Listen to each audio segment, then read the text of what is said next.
Law 12. Use selective honesty and generosity to disarm your victim. Judgment. One sincere and honest move will cover over dozens of dishonest ones. Open-hearted gestures of honesty and generosity bring down the guard of even the most suspicious people. Once your selective honesty opens a hole in their armor, you can deceive and manipulate them at will. A timely gift, a Trojan horse, will serve the same purpose. Observance of the law. Sometime in 1926, a tall, dapperly dressed man paid a visit to Al Capone, the most feared gangster of his time. Speaking with an elegant continental accent, the man introduced himself as Count Victor Lustig. He promised that if Capone gave him $50,000, he could double it. Capone had more than enough funds to cover the investment, but he wasn't in the habit of entrusting large sums to total strangers. He looked the Count over. Something about the man was different, his classy style, his manner, and so Capone decided to play along.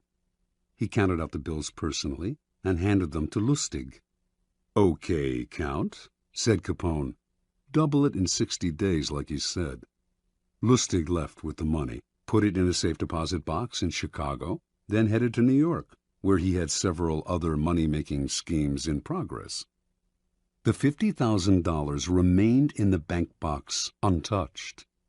Lustig made no effort to double it. 2 months later, he returned to Chicago, took the money from the box, and paid Capone another visit. He looked at the gangster's stony-faced bodyguards, smiled apologetically, and said, "Please accept my profound regrets, Mr. Capone. I'm sorry to report that the plan failed. I failed." Capone slowly stood up. He glowered at Lustig, debating which part of the river to throw him in, but the Count reached into his coat pocket, withdrew the $50,000, and placed it on the desk. "Here, sir, is your money, to the penny. Again, my sincere apologies. This is most embarrassing. Things didn't work out the way I thought they would. I would have loved to have doubled your money for you, and for myself. Lord knows I need it, but the plan just didn't materialize." Capone sagged back into his chair, confused. "I know you're a con man, Count," said Capone. "I knew it the moment you walked in here. I expected either $100,000 or nothing. But this, getting my money back, well—" "Again, my apologies, Mr. Capone," said Lustig, as he picked up his hat and began to leave. "My God, you're honest!" yelled Capone. "If you're on the spot, here's 5 to help you along." He counted out 5 $1,000 bills out of the $50,000. The Count seemed stunned, bowed deeply, mumbled his thanks, and left, taking the money. The $5,000 was what Lustig had been after all along. Interpretation. Count Victor Lustig, a man who spoke several languages and prided himself on his refinement and culture, was one of the great con artists of modern times. He was known for his audacity, his fearlessness, and, most important, his knowledge of human psychology. He could size up a man in minutes, discovering his weaknesses, and he had radar for suckers. Lustig knew that most men build up defenses against crooks and other troublemakers. The con artist's job is to bring those defenses down. One sure way to do this is through an act of apparent sincerity and honesty. Who will distrust a person literally caught in the act of being honest? Lustig used selective honesty many times, but with Capone he went a step further. No normal con man would have dared such a con. He would have chosen his suckers for their meekness, for that look about them that says they will take their medicine without complaint. Con Capone, and you would spend the rest of your life, whatever remained of it, afraid. But Lustig understood that a man like Capone spends his life mistrusting others. No one around him is honest or generous, and being so much in the company of wolves is exhausting. even depressing.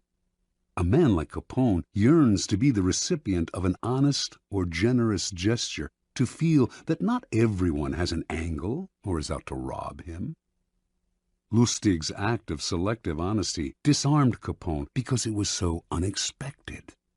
A con artist loves conflicting emotions like these, since the person caught up in them is so easily distracted and deceived. Do not shy away from practicing this law on the Capones of the world. With a well-timed gesture of honesty or generosity, you will have the most brutal and cynical beast in the kingdom eating out of your hand. Keys to power. The essence of deception is distraction. Distracting the people you want to deceive gives you the time and space to do something they won't notice. An act of kindness, generosity, or honesty is the most powerful form of distraction because it disarms other people's suspicions. It turns them into children, eagerly lapping up any kind of affectionate gesture. In ancient China, this was called giving before you take. The giving makes it hard for the other person to notice the taking. It is a device with infinite practical uses. Brazenly taking something from someone is dangerous, even for the powerful. The victim will plot revenge. It is also dangerous simply to ask for what you need, no matter how politely. Unless the other person sees some gain for themselves, they may come to resent your neediness. Learn to give before you take. It softens the ground, takes the bite out of a future request, or simply creates a distraction. And the giving can take many forms: an actual gift, a generous act, a kind favor, an honest admission, whatever it takes. Selective honesty is best employed on your first encounter with someone. We are all creatures of habit, and our first impressions last a long time. If someone believes you are honest at the start of your relationship, it takes a lot to convince them otherwise. This gives you room to maneuver. A single act of honesty is often not enough. What is required is a reputation for honesty built on a series of acts. But these can be quite inconsequential. Once this reputation is established, as with first impression, it is hard to shake. Selective kindness should also be part of your arsenal of deception. Selective kindness will often break down even the most stubborn foe. Aiming right for the heart, it corrodes the will to fight back. Remember, by playing on people's emotions, calculated acts of kindness can turn a Capone into a gullible child. As with any emotional approach, the tactic must be practiced with caution. If people see through it, their disappointed feelings of gratitude and warmth will become the most violent hatred and distrust. Unless you can make the gesture seem sincere and heartfelt, do not play with fire.